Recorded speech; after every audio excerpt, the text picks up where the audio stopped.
दोस्तों नमस्कार। मैं हिम्मत सेठ एक बार फिर आपके सामने उपस्थित हूँ एक नए विषय को लेकर। और दोस्तों आज हम बात करेंगे दावोस की। और दावोस में भी अंतर्राष्ट्रीय ये जो आर्थिक सम्मेलन हो रहा है, फोरम, उसकी, जिसमें 110 दुनिया के देश, 110 देश इस पूरी दुनिया के 110 देश उसमें भाग ले रहे हैं। दावोस अंतर्राष्ट्रीय आर्थिक फोरम में जुटे हैं, जहां दुनिया की अर्थव्यवस्था की दिशा तय होती है, जहां निवेश, व्यापार, तकनीक और राजनीति एक ही मेज पर बैठी है।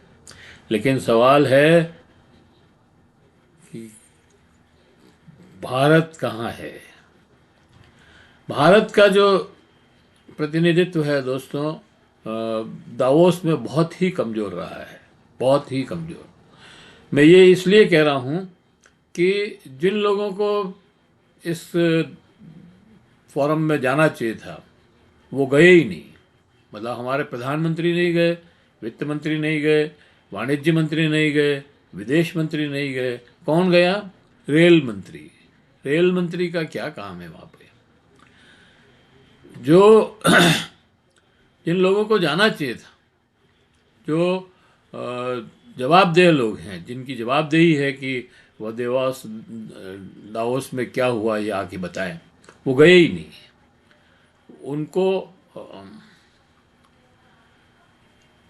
तो ये सारी बात हम करें उसके पहले मैं महावीर समता संदेश यूट्यूब चैनल से बोल रहा हूँ। मेरा नाम हिम्मत सेठ है और हम अ, आपसे ये अपील करना चाहते हैं कि अगर आपने अभी तक भी हमारे यूट्यूब चैनल महावीर समता संदेश को सब्सक्राइब न किया है तो सब्सक्राइब कर लें, बेल आइकन दबाना न भूलें।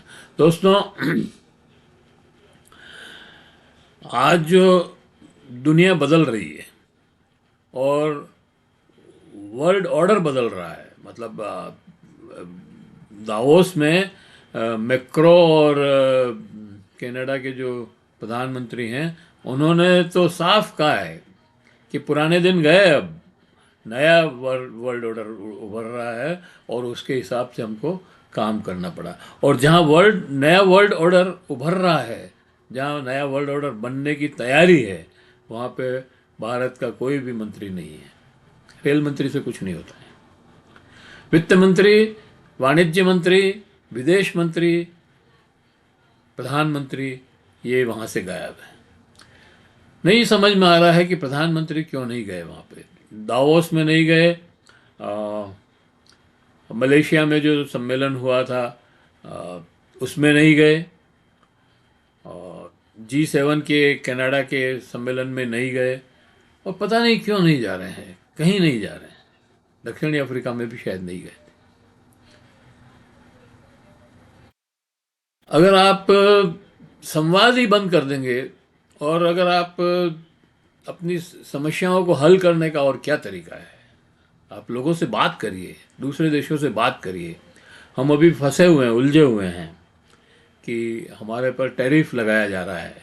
हम जानते हैं इस बात को कि टैरिफ हमारा आयात कम कर रहा है, हमारा निर्यात कम कर रहा है, और निर्यात कम करने से हमें विदेशी व्यापार में घाटा है। लेकिन वो ऐसे बैठे रहने से थोड़ी पूरा हो जाएगा, या नहीं जाने से थोड़ी। आपको इन मंचों पर जाना पड़ेगा, बातचीत करनी पड़ेगी, संवाद करना पड़ेगा, नया बाजार तलाश करना पड़ेगा। और वो अभी बहुत अच्छा मौका था, 110 देश वहाँ पर इकट्ठे हुए थे। हम नए अपने प्रोडक्ट की बात कर सकते थे उनसे, उनको किस MOU साइन कर सकते थे और किस तरह से भेजेंगे, ये सब हम बात कर सकते थे, लेकिन हम नहीं गए। खैर, अब ये जो मंच है दावोस, ये IMF और वर्ल्ड बैंक के फैसलों को की हवा बनाता है। वैश्विक पूंजी तय करती है पैसा कहाँ जाएगा। देश अपनी अर्थव्यवस्था का राजनीतिक चेहरा दिखाते हैं। फ्रांस का राष्ट्रपति वहाँ था, जर्मनी का चांसलर वहाँ है, छोटे छोटे देशों के प्रधानमंत्री वहाँ है, लेकिन भारत का कोई नहीं है। ब्रिटेन का भी था, कनाडा का भी था। बड़ा सवाल तो यही है कि भारत से कौन नहीं गया। ध्यान से सुनिए, प्रधानमंत्री नहीं गए, वित्त मंत्री नहीं गए, वाणिज्य मंत्री नहीं गए, विदेश मंत्री नहीं गए। यानी जिस मंच पर अर्थव्यवस्था की बात है उसके सबसे जिम्मेदार लोग गायब हैं। यह कोई संयोग नहीं है, ये एक राजनीतिक निर्णय है। सरकार का नया मॉडल, इस सरकार का मॉडल समझ लीजिए। नीति ऊपर से तय होती है, मंत्री नीचे बैठते हैं, सवाल आए तो जवाब नहीं मिलता। दावोस में भी यही वही हुआ। मुख्यमंत्री गए, उद्योगपति गए, सीईओ गया, लेकिन संवैधानिक जवाबदेही वाला नेतृत्व नहीं गया। देश को ऐसे पेश किया गया जैसे भारत एक कंपनी है, सरकार उसका मैनेजमेंट है, लोकतंत्र सिर्फ लोगों का है। अब कोई कहेगा कि अरे वित्त मंत्री बजट में व्यस्त हैं, तो सवाल है क्या दावोस बजट का एक साथ नहीं हो सकते? क्या भारत में सिर्फ एक ही इंसान है जो बजट समझता है? या सच ये है कि देश में प्याज छीलने से ही फुर्सत नहीं है हमारे वित्त मंत्री निर्मला सीतारमण? संसद में जवाब देना कम जरूरी है, दुनिया से बात करना से ज़्यादा जरूरी घरेलू प्रचार प्रबंधन है। अंतर्राष्ट्रीय संदेश क्या गया? दुनिया मूर्ख नहीं है, दुनिया संकेत पढ़ती है, और संकेत साफ गया। भारत में सत्ता केंद्रीकृत है, मंत्री निर्णायक नहीं है, असली सत्ता कहीं और है। भारत एक राजनीतिक नेतृत्व वाला देश नहीं है, बल्कि एक कॉरपोरेट शोकेस की तरह पेश हुआ। लोकतंत्र का असली सवाल, लोकतंत्र में सवाल यह नहीं होता कि कौन गया, सवाल होता है कौन जवाब देगा। बेरोजगारी पर सवाल हो, मंत्री नहीं है। महंगाई पर सवाल हो, मंत्री नहीं है। विदेश नीति पर सवाल हो, मंत्री नहीं है। और अब वैश्विक मंच पर भी मंत्री नहीं है, तो फिर देश किससे पूछे? दावोस का महत्व कम नहीं हुआ है, भारत की राजनीतिक उपस्थिति कम की गई है, और यह सरकार की पहचान बन चुकी है। काम मंत्रालय का, प्रचार किसी और का, जवाब किसी और का। यही सवाल आज सब पूछ रहे हैं, सत्ता में बैठे लोग कब जवाब देंगे? दोस्तों, इस समय हम अमेरिका की टैरिफ से भारत परेशान है। भारतीय स्टील, एल्यूमिनियम, टेक्सटाइल, फार्मा सब पर दबाव है। निर्यात घट रहा है, डॉलर महंगा है, और वैश्विक बाजार सिमट रहा है। और ठीक इसी समय 110 देशों के प्रतिनिधि एक ही जगह बैठे थे। नए बाजार, नए व्यापार समझौते, नए निवेश मॉडल, नए दक्षिण दक्षिण सहयोग के मौके। ये कोई सेमिनार नहीं था, ये अवसरों का बाजार था। सवाल, जब सब मौजूद थे तो बात क्यों नहीं बनी? सरकार कहेगी हमारे प्रतिनिधि और कॉरपोरेट सीईओ थे तो थे, लेकिन असली सवाल यह है कि सीईओ किस हैसियत से बात करेगा? राज्य के प्रतिनिधि की अंतर्राष्ट्रीय व्यापार नीति तय कर सकता है? दुनिया सरकार से बात करती है, कंपनी से नहीं। टैरिफ सरकार हटाती है, एफटीए सरकार साइन करती है, बाजार सरकार खोलती है।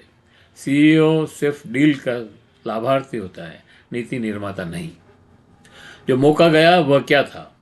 हम वहाँ ये कह सकते थे कि अमेरिका पर निर्भरता घटाने के लिए अफ्रीका, लैटिन अमेरिका, एशियान से रणनीतिक समझौते, यूरोप के साथ वैकल्पिक सप्लाई चेन, ब्रिक्स और ग्लोबल साउथ के देशों के साथ स्थानीय मुद्रा में व्यापार की पहल। लेकिन इसके लिए चाहिए था राजनीतिक नेतृत्व। असली समस्या क्या है? इस सरकार की सोच ये बन गई है कि विदेश नीति इवेंट है, अर्थव्यवस्था ब्रांड है, और लोकतंत्र मैनेजमेंट। इसलिए संकट में बहुपक्षीय संवाद नहीं, दबाव में वैकल्पिक बाजार नहीं, और अवसर में साहसिक निर्णय नहीं। अब नतीजा यह है कि अमेरिका भी दबाव में रहेगा, यूरोप भी अपने हित देखेगा, और भारत अकेले सौदे करेगा, यानी कमजोर स्थिति से मोल भाव और मजबूत होने के मौके गंवाए हैं। एक तरफ हम कहते हैं दुनिया भारत की ओर देख रही है, और दूसरी तरफ हम दुनिया एक ही कमरे में बैठी थी। भारत की राजनीतिक आवाज़ वहाँ नहीं थी। इतिहास यही पूछेगा, जब बाजार खुले थे, जब मंच तैयार था, जब 110 देश मौजूद थे, भारत ने चुप रहना क्यों चुना? अगर आप चाहें और आपको पसंद आया हो ये वीडियो, तो आप इसको और आगे भेज सकते हैं, फॉरवर्ड कर सकते हैं, लोगों को बता सकते हैं कि हम भारत के लोग ऐसे नेतृत्व के सामने हैं कि जो अंतर्राष्ट्रीय स्तर पर भी बात करने को तैयार नहीं है। तो चलिए, इस वीडियो को हम यहीं समाप्त करते हैं। आशा करते हैं कि आपको ये पसंद आया होगा। पसंद आया हो तो लाइक करें, फॉरवर्ड करें और लोगों को भेजें।